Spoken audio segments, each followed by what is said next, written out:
નમસ્કાર દર્શક મિત્રો, જી ટીવી ગુજરાતી ન્યૂઝમાં આપનું હાર્દિક સ્વાગત છે। હવે જોઈશું સમાચાર વિગતવાર। સુરતની લાજપોર જેલના દુષ્કર્મના આરોપીનું રહસ્યમય મોત નીપજ્યું હોવાની ઘટના સામે આવી। નવસારીના દુષ્કર્મના ગુનામાં આરોપીની ધરપકડ થઈ ત્યારબાદ કોર્ટે તેને આજીવન કેદની સજા ફટકારી હતી। સુરતની લાજપોર જેલમાં દુષ્કર્મના આરોપીનું રહસ્યમય મોત થતાં ચકચાર મચી ગઈ। દુષ્કર્મના ગુનામાં આરોપીની ધરપકડ થઈ ત્યારબાદ તેને કોર્ટે આજીવન કેદની સજા આપી હતી અને તે લાજપોર જેલમાં સજા ભોગવતો હતો।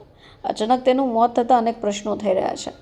નવસારીમાં 2021માં સદ્દામ હુસેન નામના આરોપીને દુષ્કર્મની ઘટનામાં જેલ ભેગો કરાયો હોય, જે બાદમાં તેને આજીવન કેદની સજા થઈ હતી।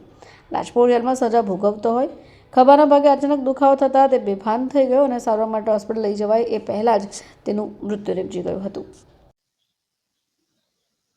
લાજપોર જેલ ખાતે એક કસ્ટોડિયલ ડેથનો બનાવ બનેલો છે, જે સંદર્ભે અત્રે હાલમાં સિવિલ હોસ્પિટલ ખાતે એના ઇન્ક્વેસ્ટ પંચનામાની કાર્યવાહી કરવામાં આવેલ છે।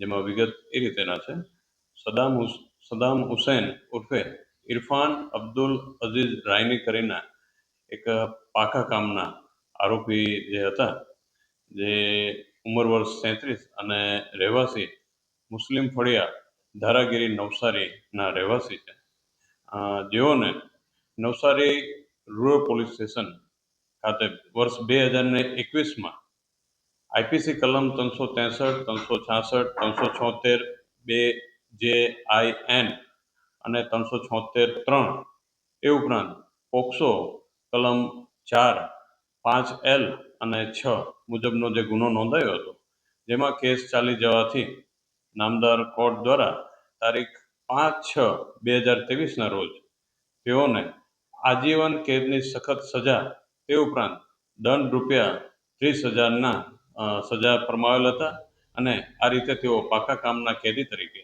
તે તારીખથી લાજપોર જેલ ખાતે બંદીવાન હતા, જેઓને આજરોજ સવારે 11 વાગે જે કહેવાય કે એમના અચાનક ખભાના ભાગે દુખાવો ચાલુ થતાં ફરજ પરના જે ડૉક્ટર શ્રી મનીષભાઈ હતા, તેઓએ એના કન્સલ્ટ કર્યા અને તેઓને વધુ સારવાર અર્થે જેલના ગાર્ડના જપ્તા સાથે તુરંત જ સિવિલ હોસ્પિટલ ખાતે મોકલી આપેલા હતા, જ્યાં કલાક 12-15 વાગે આજરોજ તેઓને ડૉક્ટર શ્રી અંકિતભાઈ નાઓ દ્વારા મૃત જાહેર કરવામાં આવેલા હતા, જેથી તેના આગળની જે પણ ઇન્ક્વેસ્ટની કાર્યવાહી જે માનનીય શ્રી એસડીએમ સાહેબ અત્યારે હાજર છે, તેઓના દ્વારા હમણાં કરવામાં આવેલી છે અને આગળની જે તપાસ છે તે અમારા દ્વારા ચાલુમાં છે।